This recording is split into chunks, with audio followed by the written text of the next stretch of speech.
Hello there, movie recap zones here.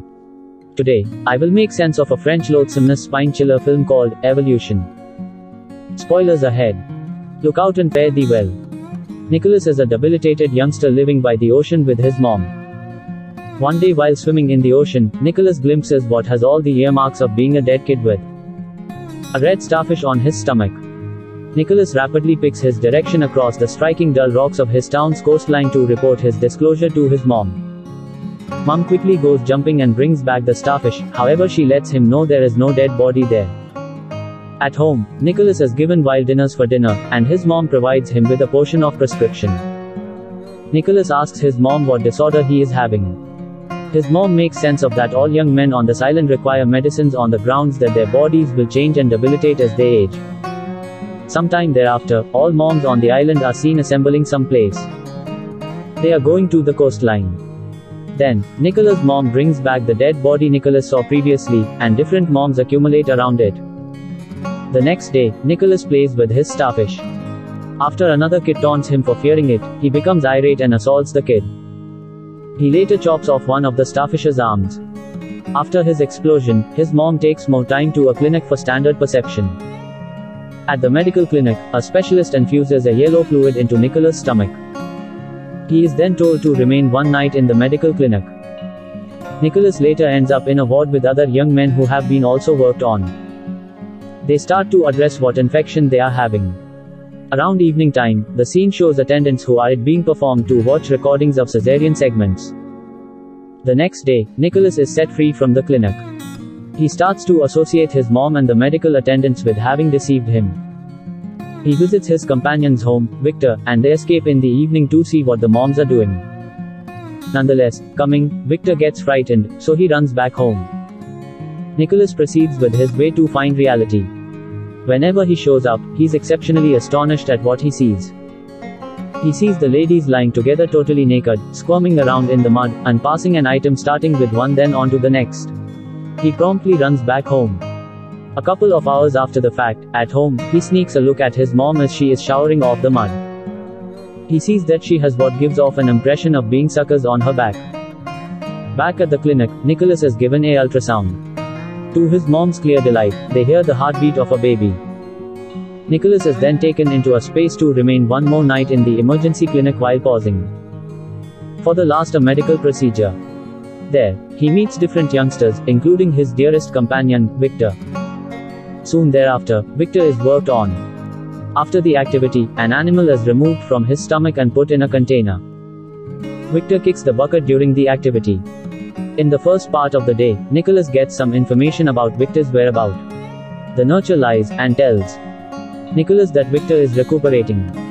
A medical caretaker brings a conch shell into the ward, saying that Victor has sent it to them. Nicholas' mom visits him, and she brings nourishment for him.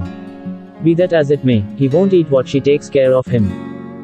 Whenever she ends up being upset and starts to glance through his sketchbook, he blames her for not being his mom. They then calm him and remove his drawing book.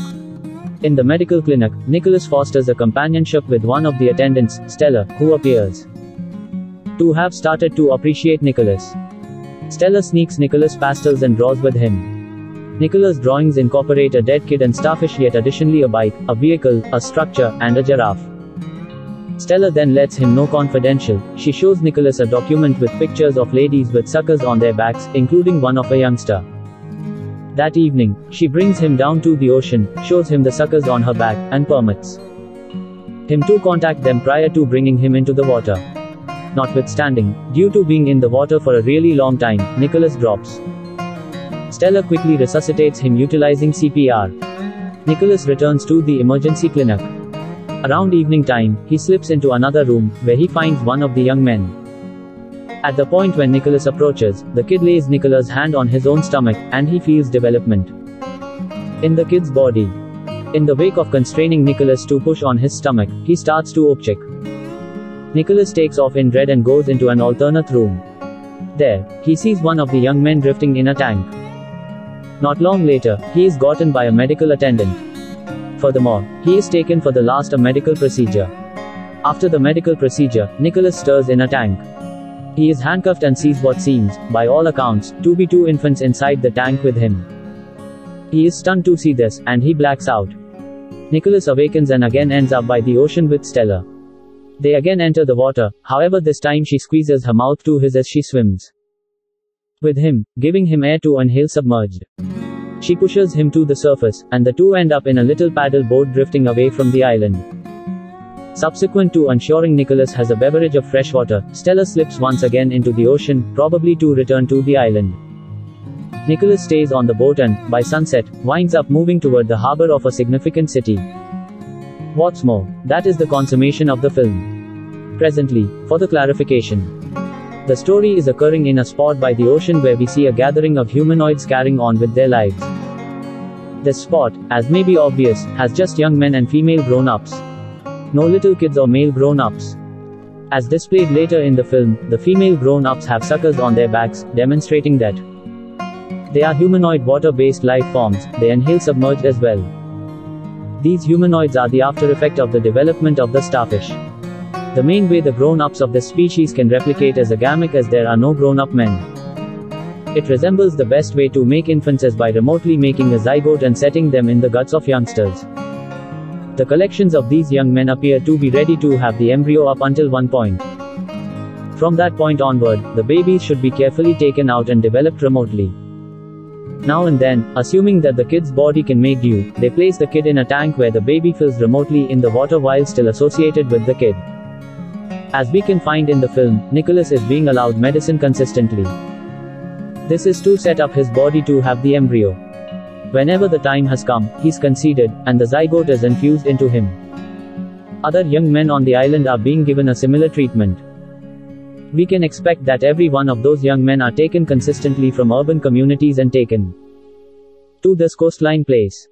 In the film, we can see Nicholas draws a dead kid and starfishes as well as a bike, a vehicle, a structure, and a giraffe. Nicholas is drawing these from memory, as they can't be found in the town. This proposes that he was hijacked as a child and brought there. Be that as it may, the young men develop recollecting almost know where they came from. Toward the start of the film, Nicholas saw a dead body. We can expect that he passed on while attempting to escape, and those ladies decided to keep it a secret. In the film, we additionally see the ladies lying together, squirming around in the mud, and passing an object starting with one then on to the next. This is a sort of birth generation custom. Having a child among them drives those ladies into a maternal free-for-all and they produce zygotes, which is then accumulated and infused into young men to impregnate them. In another scene, we are shown a brief look at the humanoids watching a video of a caesarean activity. This is the way they have been figuring how to cut the midsections without harming the embryos. Apparently the humanoids normally misunderstand the caesarean cut and wind up killing the host kid. We can see this happens to Victor, who kicks the bucket after the activity. Be that as it may, some of the time they can cut perfectly and move the host into the brooding tank. This happens to Nicholas, who endures the activity. Once inside, the embryos become pretty speedy, and the host stays alive, maybe to be embedded with another zygote thereafter. Toward the finish of the film, Stella, who truly adores Nicholas, chooses to save him from his hopelessness. She then, at that point, slips Nicholas out and takes more time to abort. This seems, by all accounts, to be the manner in which the humanoids travel and go into human urban areas to steal kids. As it becomes night, Nicholas sees that he's oncoming the shore of a human city. We can expect that he will be saved and joined with his unique guardians.